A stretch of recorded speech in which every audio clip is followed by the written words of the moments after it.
welcome to World News on Honor 103.5 FM. I am Grace Ugalahi. First, the headlines. Kidnappers kill retired Nigerian Army Major despite ransom payment. And also PDP to zone presidential tickets to South in 2027. And on the African scene, protests hit Kenya after shock death of man held by police. And on the foreign scene this afternoon, Israeli strike kills 2 in Lebanon. And also Indonesia revokes 4 mining firms' permit over environment pollution.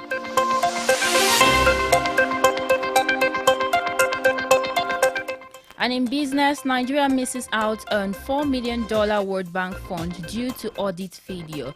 And in sports, Nottingham Forest retains Super Eagles Doena and Awoniyi for new season. Now the news in detail.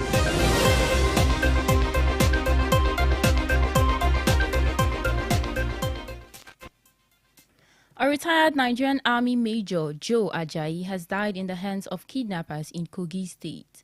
According to reports, Major Ajayi was kidnapped from his residence in Odo-Ape, Kabu-Bunu local government area on May 21, 2025. Despite a ransom payment of 10 million naira, the kidnappers failed to release him alive. It's alleged that the kidnappers initially demanded 50 million naira but later reduced the amount when they realized Major Ajayi's health was deteriorating. Unfortunately, the ransom payment came too late and the kidnappers directed the family to where they could find Major Ajayi's lifeless body. The incident highlights the growing concerns of kidnapping in Kogi State. The State Police Command has not yet commented on the incident. Meanwhile, the remains of Major Ajayi has been deposited at the Kaba Specialist Hospital mortuary.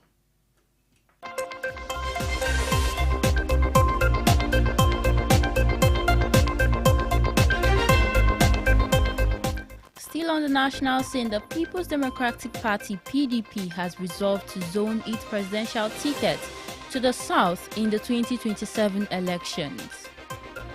This decision was reached at a meeting of concerned leaders and stakeholders in Abuja.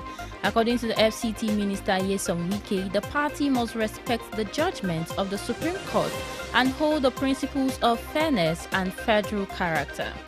The stakeholders also reaffirmed Senator Sam Anyanwu as the duly elected and substantive National Secretary of the party. They further resolved that the party's National Convention is the only body that can remove the National Secretary. The meeting was attended by several prominent party members, including former governors and lawmakers.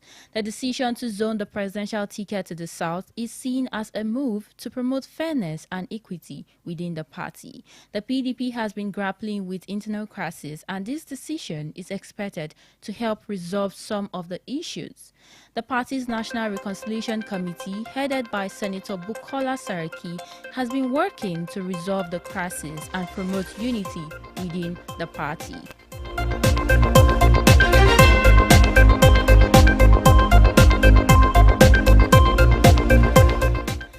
And moving on to the African scene, a protest has broken out in Kenya's capital, Nairobi, following the death of a 31-year-old man in police custody.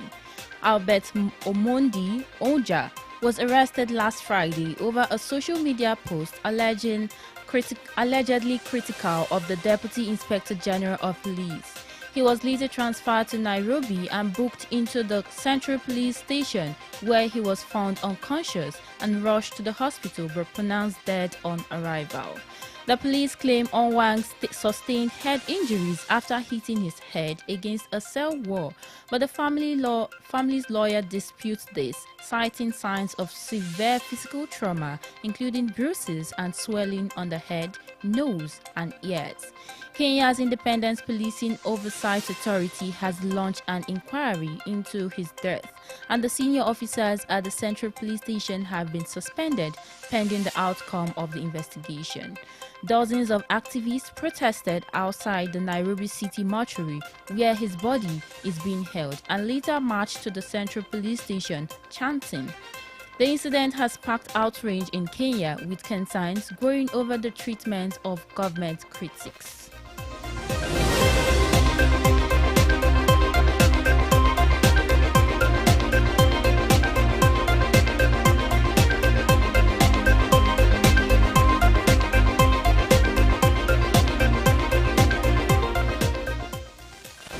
And moving on to the foreign scene, where an Israeli strike has killed a Lebanese father and son in a southern village despite a November ceasefire. The Lebanese Health Ministry and state media reported that the strike occurred in Sheba, with a second son also wounded. The Israeli ministry has yet to comment on the incident. The strike is the latest in a series of attacks by Israel in Nasrallah targeted in Lebanon. Israel had warned that it would contain its strikes despite condemnation from the Lebanese government. Meanwhile, the Lebanese president has condemned the strike as a flagrant violation of the November 27 ceasefire agreement, which was meant to end more than a year of hostilities between Israel and Hezbollah, which culminated in 2 months of full-blown war. However, the continued strikes have raised concerns about the fragility of the ceasefire. The incident has also sparked outrage in Lebanon, with many calling for an end to the violence.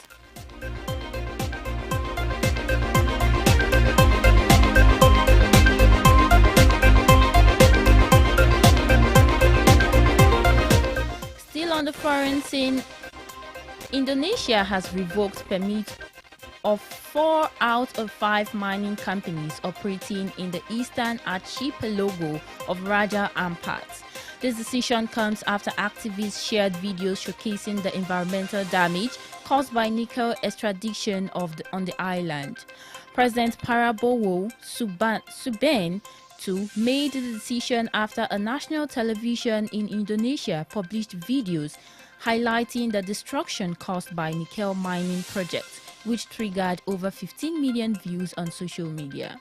Energy and Mining Resources Minister Bali Lahidali stated that the companies had violated regulations and the region must be protected. Also, environmentalists have expressed concerns that the marine life are threatened by mining operations. However, Minister Lahadali denied any harm to the surrounding environment.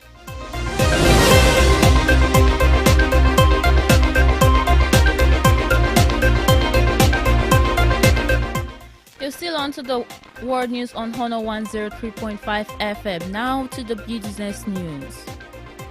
Nigeria is set to lose $4 million from a World Bank loan after failing to meet auditing standard on a key revenue reform project. The project, which covers the Federal Inland Revenue Service and the Nigerian Customs Service, was part of the $103 million fiscal governance and institutions project. However, the World Bank restructuring paper revealed that the revenue assurance audit for 2018 to 2021 did not meet international auditing standards. As a result, the Federal Ministry of Finance has requested the cancellation of $10.4 million in project funds, which include $4 million allocated for the revenue assurance audit.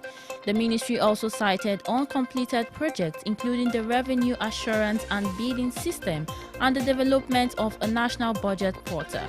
The World Bank has approved the cancellation, bringing the total funding for the project down to $92.6 million. Despite missing some key targets, the project has recorded progress in some areas, including revenue performance. Also, non-oil revenue exceeded budget targets in 2024 thanks to reforms such as the unification of Nigeria's exchange rate and improved tax administration. The project is set to close on June 30th, 2025 with a final disbursement of $96.04 million.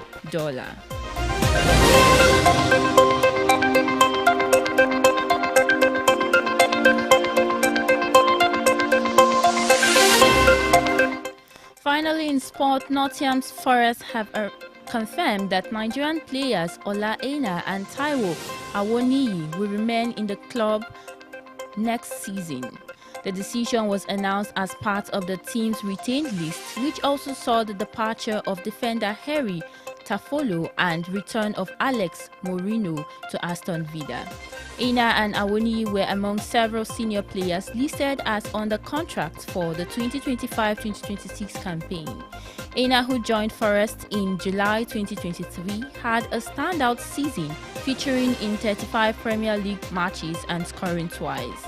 The club had earlier activated a one-year extension clause in Aina's contract, signaling their satisfaction with his performance.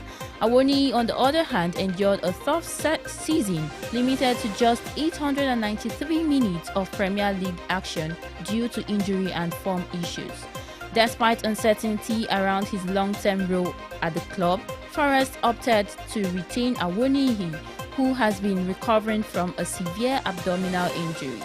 The club's retained list also confirmed that centre-back Woli Boli has been offered a new contract, while discussions are ongoing regarding Wayne Hennessy's future.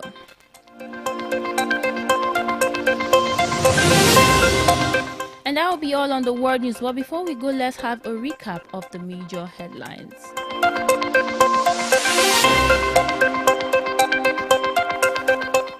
We brought you news that kidnappers have killed a retired Nigerian Army major despite ransom payments.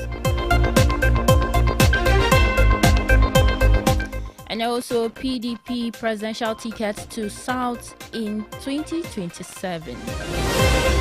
And on the African scene, protests hit Kenya after shock death of man held by police. And on the foreign scene, Israeli strike kills 2 in Lebanon. And in business, Nigeria misses out on $4 million World Bank fund due to audit failure. And finally, in sport, we brought you news that Nottingham Forest retained Super Eagles Ola Aina and Awoniyi for new season. And that will be all on the world news. On behalf of the news production team, thanks for listening. I am Grace Ugalahi.